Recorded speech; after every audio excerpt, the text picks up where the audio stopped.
Yo, selamat datang di channel Warga Anime, warganya para wibu sedunia.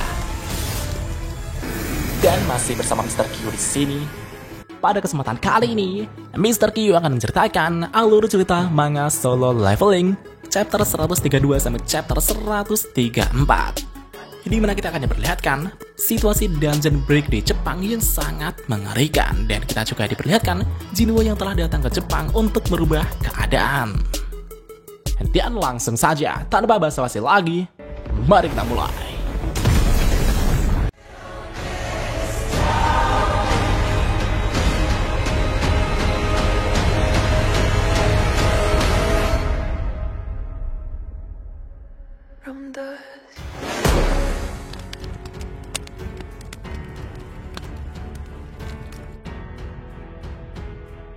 Ketika dungeon break terjadi di Tokyo, Jepang, pasukan militer dan para hunter pun mulai bergerak untuk memberikan perlawanan. Tapi karena monster-monster yang muncul ini adalah monster giant yang mengerikan, mereka sangat sulit untuk dikalahkan.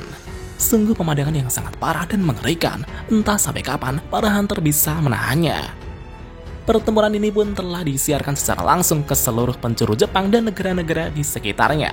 Dan pada saat ini, Jinwo menonton siaran langsung tersebut di rumahnya. Ia dalam hati berkata, situasi ini benar-benar seperti saat di Pulau Jeju. Jika ini dibiarkan, seluruh Asia akan dalam bahaya. Jin-ah kemudian datang menemui opanya dan berkata, tolong jangan pergi opa. Terlihat Jin-ah yang masih sedikit trauma dengan kejadian yang dialaminya di sekolahan sebelumnya. Melihat Jin-ah yang mencemaskannya, Jinwo kemudian menghampirinya dan berkata, aku tidak akan pergi. Aku sudah terlalu banyak masalah dan ingin istirahat untuk sementara, jadi kau tak perlu cemas, Jin-ah. Setelah itu Jinwo keluar untuk mencari udara segar di taman. Jinwo kemudian bertanya kepada Beru tentang bagaimana kondisi Jin-ah selama kau menjaganya. Beru menjawab bahwa tidak ada keanehan sama sekali, dia cuma tidur seharian.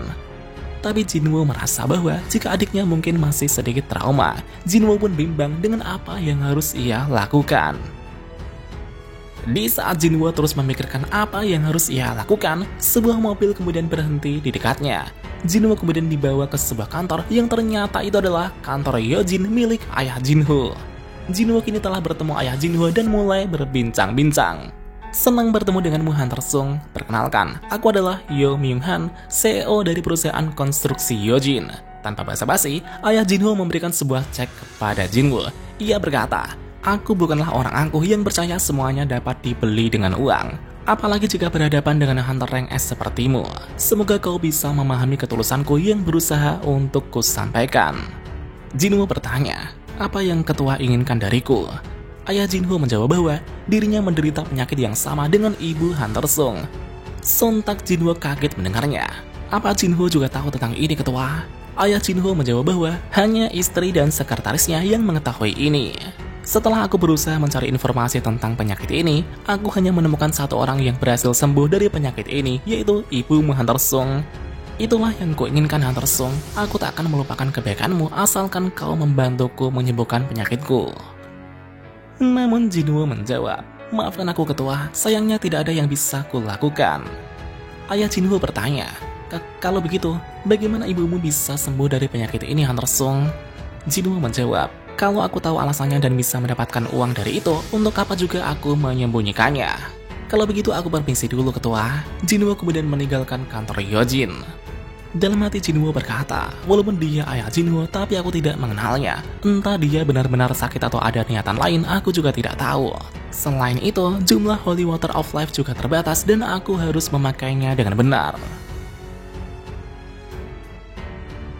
Scene kemudian berpindah ke situasi Jepang di mana para monster giant telah menghancurkan kota. Sudah 2 hari, perang melawan monster giant berlangsung. Dari udara, kameramen terus merekam situasi sekarang yang sangat mengerikan. Seluruh bangunan dan pepohonan telah hancur lebur. Monster itu sepertinya sedang berusaha menghapus keberadaan manusia, dan gilanya mereka juga memakan manusia. Dan pada saat ini, monster-monster giant telah berkeliaran di mana-mana sambil menghancurkan apa saja. Sedangkan satu monster yang berukuran kolosal kini terlihat seolah menjaga gate dan tidak bergerak. Mereka seperti sedang menunggu sesuatu dengan menjaga gate-nya. Sejak dungeon break terjadi, para hunter hanya bisa membunuh 2 dari 31 monster giant. Semoga kita bisa menghentikan tragedi ini sebelum semuanya dihancurkan tanpa sisa.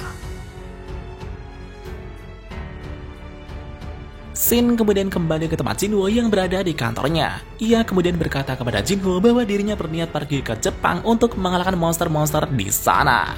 Mendengar itu, sontak Jinwoo kaget dan berkata, "Apakah benar-benar akan pergi ke Jepang, Hyungnim? Skala kali ini jauh berbeda dengan apa yang terjadi di Pulau Jeju. Itu adalah monster berukuran super besar yang bahkan belum pernah ditemui." Jinwoo berkata, kalau raid ini berhasil, nama Guild Ajin akan tersebar luas. Jinwoo menjawab, Tapi Hyung, ya baiklah kalau itu keputusanmu, Hyung. Tapi aku akan ikut juga. Jinwoo mendadak bersemangat dan berkata, setelah peristiwa Red Gate, Raid Pulau Jeju, dan Double Dungeon yang terjadi beberapa hari yang lalu, apa kau tahu, Hyung? Semua berita mencantumkan apa? Jinwoo menangis dan mengatakan bahwa di dalam berita manapun aku tidak ada sama sekali. Satu-satunya yang bisa kubanggakan pada orang lain itu bisa berdiri di sampingmu. Memang sedikit memalukan, tapi kau adalah kebanggaanku, Hyungnim. Jadi bawalah aku juga. Dan tentunya, Jinwoo terlihat kaget mendengar perkataannya. Ia menduduk dan pergi. Aku hanya bercanda, ngapain juga pergi ke Jepang dalam situasi seperti ini? Aku akan pulang duluan, Jinwoo. Dalam hati Jinwoo masih bimbang karena banyak orang terdekat mengkhawatirkannya. Jinwoo juga merasa kalau masih ada sosok yang lebih kuat dari dirinya. Sebaiknya ku buang pemikiranku untuk menyelesaikan semua masalah. Aku bukanlah pahlawan. Ketika Jinwoo sampai ke rumah, ia pun langsung disambut ibunya. Mereka kemudian makan malam bersama. Jinwoo bertanya, "Di mana Jin-ah, Ibu?" Ibunya menjawab bahwa Jin-ah sedang tidak selera makan. Di saat Jinwoo sedang makan malam, Jinwoo terus kepikiran adiknya dan ayah Jinwoo yang meminta bantuannya sebelumnya. Baiklah, sudah waktunya aku mengambil keputusan. Dalam hati ia berkata, sepertinya masih banyak sosok yang lebih kuat dariku. Maka dari itulah, aku tidak ingin perkembanganku berhenti sampai di sini saja. Aku harus ke medan perang untuk bertambah kuat. Jinwoo kemudian berkata kepada ibunya bahwa ia mungkin akan pergi lagi. Ibunya menjawab, bahkan ketika masih makan, ayahmu juga langsung bergerak saat mendapatkan panggilan. Dengan demikian, Jinwoo sudah mendapatkan kepercayaan dari ibunya. Setelah Jinwoo selesai makan, ia kemudian menemui Jin-ah di kamarnya. Jinwoo duduk di samping Jin-ah dan berkata, "Jin-ah, aku ingin bicara sebentar. Apa kau tahu, Jin-ah, baru-baru ini opamu mendekati kematian?" Namun Jin-ah tetap diam. Jinwoo merasa kalau ia salah bicara. Tidak, bukan begitu. Maksudku selama ini, aku selalu sekarat. Tapi bagaimanapun juga, aku selalu berhasil kembali dengan selamat. Jadi kali ini, akan kupastikan aku akan kembali dengan selamat juga. Terima kasih karena sudah melarangku untuk pergi. Mendengar itu, Jin-ah meneteskan air matanya dan berkata, "Jadi kamu akan tetap pergi, Oppa?" Jinwoo menjawab, "Iya, aku akan pergi. Tapi tenanglah, aku tetap akan melindungimu meski jarak kita jauh." Dan singkat cerita, Jinwoo sudah membulatkan tekadnya untuk pergi ke Jepang. Sebuah konferensi pers telah dilakukan oleh Asosiasi Hunter. Para reporter juga sudah berkumpul di sana. Setelah itu, Jinwoo kemudian menyampaikan kepada media bahwa Ajin Guild akan pergi ke medan perang yang terjadi di Jepang. Jinwoo dan ketua asosiasi Gogunhi pun berjabat tangan. Dan segera setelah itu, Jinwoo dan Jinho langsung berangkat terbang ke Jepang. Yang akhirnya, mereka berdua telah tiba di bandara Jepang di mana Jinho terlihat membawa segudang perlengkapannya. Sedangkan Jinwoo dengan kerennya mulai berjalan menuju lokasi medan perang. Sementara itu di lokasi medan perang, serangan monster giant terus menyebar luas, bahkan tidak hanya di Tokyo saja, tapi terus menyebar ke penjuru kota-kota yang ada di Jepang. Terlihat petugas militer akan mengevakuasi warga sipil di sana. Namun ketika proses evakuasi sedang berlangsung, tiba-tiba muncul monster giant di depan mereka. Para tentara kemudian langsung melepaskan tembakan demi tembakan senapannya ke arah monster tersebut. Akan tetapi, tembakan senapan itu sama sekali tak mempan melawan monster tersebut. Monster itu kemudian menjulurkan tangannya ke arah para warga. Sontak seorang tentara di sana itu kemudian berusaha melindungi warga sipil dari serangan monster. Namun betapa mengejutkannya, sebuah serangan dadakan tiba-tiba menghantam tubuh monster tersebut hingga terhempas dengan sangat keras. Tentara itu pun sangat terkejut dan berkata, apa yang sebenarnya terjadi? Dan ternyata, serangan tersebut berasal dari prajurit bayangan Jinwoo. Jinwoo kemudian mendatangi tentara itu dan berkata, di sini berbahaya, kalian cepatlah pergi evakuasi. Di satu sisi, terlihat puing-puing bangunan akan mengenai warga sipil, tapi dengan sigap, Jinho langsung melindunginya. Jinho berkata, "Aku akan membantu mengevakuasi warga sipil." Dengan auranya yang luar biasa, Jinho mengeluarkan daggernya dan siap bertarung. Baiklah, mari kita mulai. Segera setelah itu, Jima langsung menyerang monster giant itu dengan senjata Trisulanya. Ketika monster itu tersungkur, Jinwo kemudian menaiki tubuh Jima dan melompat ke arah monster giant itu sambil melepaskan tebasannya. Alhasil, kepala monster itu pun terbelah menjadi 2 bagian.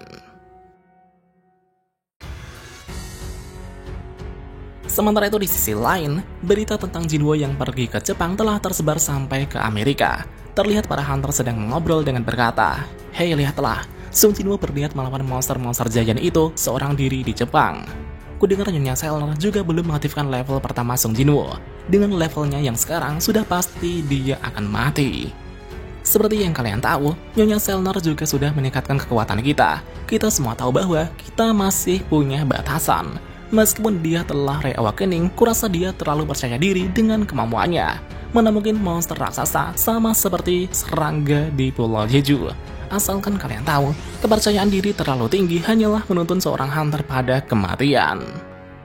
Mereka kemudian mulai membuat taruhan. Baiklah, aku bertaruh kapal pesiarku untuk kematiannya dalam sehari. Aku bertaruh rumahku untuk kematiannya dalam 2 hari. Di saat mereka sedang asik taruhan, Thomas Andre yang ada di sana juga berkata, "Apa kalian yakin? Aku akan mempertaruhkan gedung Scavengers untuk Sung Jinwo dapat bertahan hidup." Daripada meributkan itu, mending kalian fokus ke Gate Rank S yang akan muncul di tempat kita sekarang. Karena sepertinya, sebentar lagi akan terjadi dungeon break. Entah berapa dari kalian yang akan selamat nanti. Thomas kemudian melihat Gate Rank S dari jendela. Scene kemudian kembali ke situasi di Jepang yang semakin mengerikan. Dengan menggunakan helikopter, reporter terus meliput situasi yang sedang terjadi. Ia berkata, "Pemirsa sekalian, apa kalian menyaksikan pemandangan ini? Makhluk Summon Hunter Sung Jinwo telah mengalahkan monster giant. Terlihat bayangan pasukan semut sedang menggerogoti tubuh monster tersebut." Sedangkan di sisi lain, terlihat seorang anak kecil yang sedang berlari dari kejaran monster giant. Namun seketika itu juga, Igris datang menolong anak kecil itu dan menebas lengan monster dengan pedangnya. Tepat setelah itu, Iron melompat dan melepaskan hantaman kapaknya ke arah kepala monster tersebut. Alhasil, satu monster giant pun berhasil dikalahkan. Dan seperti biasa, Iron menyumbangkan kehebatannya kepada Igris. Namun Igris tidak memperdulikannya. Di satu sisi, dari jauh Jinwo memperhatikannya. Ia berkata, "Dasar Iron, dia semakin bersemangat setelah naik level. Tapi syukurlah, semuanya berjalan lancar." Seorang tentara kemudian menghampiri dan berterima kasih kepada Jinwo. Karena Jinwo tak mengerti bahasa Jepang, Jinwo kemudian memberikan jempolnya. "Kalian tentara pemberani." Jinwo kemudian menyuruh Jinho untuk mengevakuasi tentara ini juga. Setelah semuanya berhasil dievakuasi, Jinwo kemudian menghampiri mayat-mayat monster giant dan membangkitkannya. Rise, bangkitlah. Dan apakah yang akan terjadi selanjutnya? Mari kita lanjut di part selanjutnya.